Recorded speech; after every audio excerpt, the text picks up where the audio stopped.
Hi everyone, this is your math guru. In this video, I'm going to show you how to find the quadrant where the terminal arm of your angle theta lies in the Cartesian plane. Using the cast diagram helps you to remember the signs of each trigonometric function in each quadrant. What this means is, if your Cartesian plane divided into 4 quadrants, we have the first quadrant, we have the second quadrant, we have the third, and the fourth quadrant. In the first quadrant, all the trig functions are positive. So that's why we have the A to show that all the trig functions, your cosine, your sine, and your tangent, they're all positive. In the second quadrant, only your sine is positive, so you have your S. In the third quadrant, only your tangent is positive. So what that means is your sine and your cosine are negative. And in the last quadrant, or the fourth quadrant, only your cosine is positive. So using this diagram to find the terminal arm of the angle shown in the first example, we have A, sine theta is greater than 0 and cos theta is greater than 0. In this case, we have two conditions to fulfill. One, your sine theta must be greater than 0, that's a positive value, and your cos theta must be greater than 0, that's another positive value.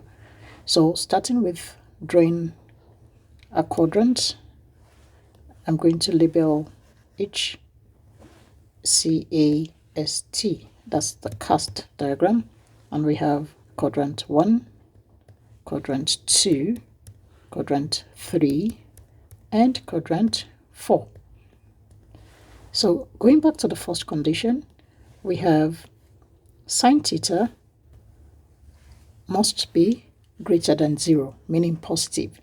So if we go back to our cast diagram, we need to figure out which of the quadrants have sine to be greater than 0 or positive. We start with the first quadrant because all the trig functions are positive. So I'm going to give a tick here to show that sine theta is positive in that quadrant. Then I check the second quadrant because I have S there. S shows that only sine is positive. So I'm going to have a second tick in the second quadrant. If you look at the third and the fourth quadrant, sine is negative in both quadrants. So that doesn't exist. The next step, so I've been able to fulfill the first condition, which says that sine theta must be greater than 0. The next step is to fulfill the second condition. The second condition says cos theta must also be greater than 0. So the next step is to look for the quadrant whereby we have cos theta greater than 0. In the first quadrant, we know that all the trig functions are positive, so I'm going to give that a tick because what that means is also cosine is positive in that quadrant. If you look at the second quadrant, only sine is positive, so I'm going to skip that. If I look at the third quadrant, only tangent is positive, so I'm going to skip that. Then I go to the fourth quadrant. Cosine is positive in the fourth quadrant, so I'm going to give that a tick. If you look at all the ticked quadrants, we can see that the first quadrant fulfills both conditions. The second quadrant only fulfilled one, and the fourth quadrant only fulfilled one. So what that means is the terminal arm of my angle theta is going to lie in the first quadrant. So I have that as shown. And once you're drawing your angle, to draw your triangle, you always draw or roll towards your x-axis. That's my x-axis, and that's my y-axis. And then I have my acute angle theta. So for the first condition, sine theta greater than 0 and cos theta greater than 0, my terminal arm is going to lie in the first quadrant. Let's look at the second example. Like we did in the first example, we need to fulfill the two conditions. We have sine theta less than 0 and cos theta less than 0. So the first step is to draw a cast diagram. We have a cast diagram as shown. We have a x-axis and a y-axis. And for a cast diagram, we have the first quadrant where all the trig functions are positive. We have the second quadrant where only sine, that's my s, is positive. We have the third quadrant where only tangent, t, is positive, and the fourth quadrant where only cosine is positive. So the next step is to look for the quadrant that fulfills the two conditions. The first condition says my sine theta must be less than 0. If it's less than 0, that's a negative value. The first quadrant I have all positive. Second quadrant I have sine positive. I'm looking for the quadrant that has sine to be less than 0 or negative.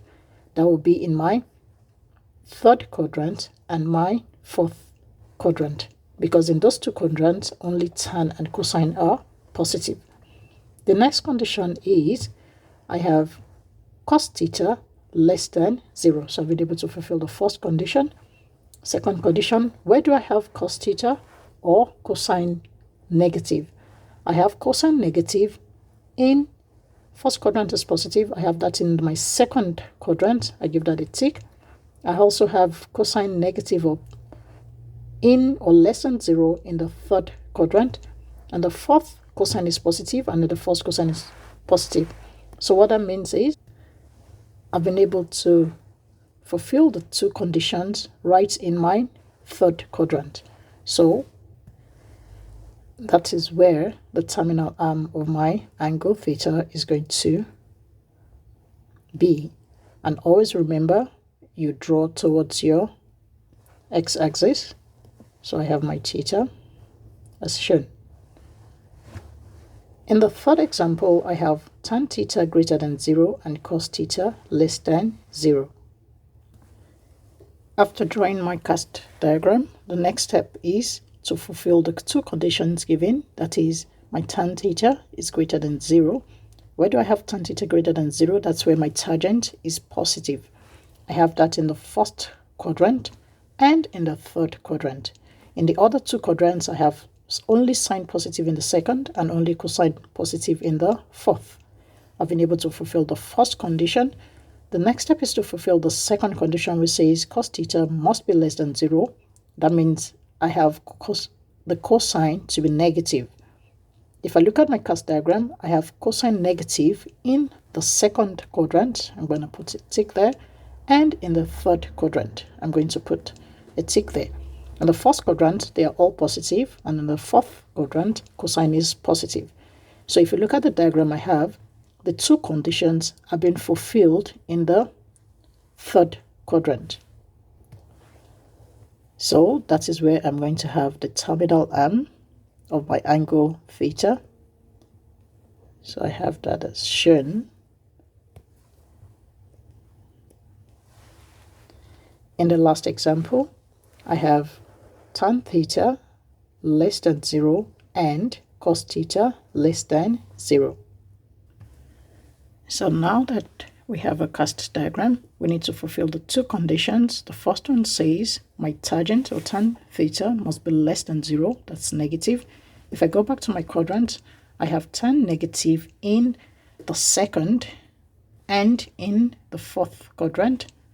In the first quadrant, all are positive, and in the third quadrant, tangent is positive.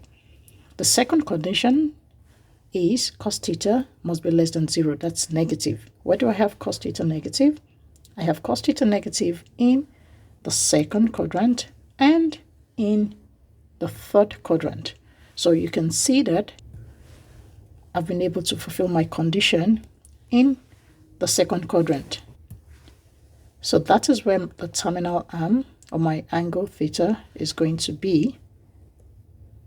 So I have that as theta, and we've been able to find or solve that example. Thanks for watching. Bye.